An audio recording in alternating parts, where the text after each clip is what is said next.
Ah, Lucy Lou. Okay, y'all, I am going to throw together some potato leek bacon soup, and I thought y'all might like to see it as we go along. So I got about 5 to 6 large potatoes here. Very large. Very large.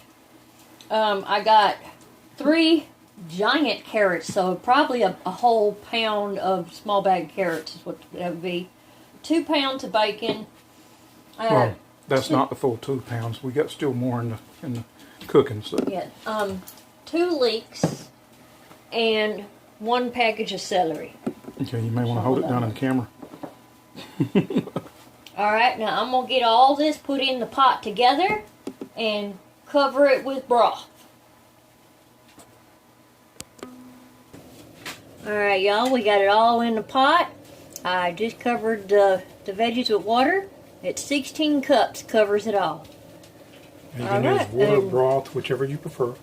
Well, since we're doing all the bacon, I just did water, and I'm going to add some salt and pepper.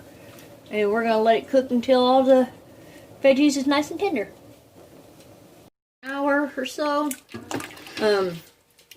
If y'all like your soup really fine, you could take an immersion blender to it, but we like ours chunky. So this is how we're gonna bowl it up like that. I did take a fork and smash up most of the pieces, but we like a little consistency. So, but that is leek potato bacon, well, and carrot soup. Alright. Hope y'all enjoyed the video. Have a blessed one. We'll talk to you later on. Bye.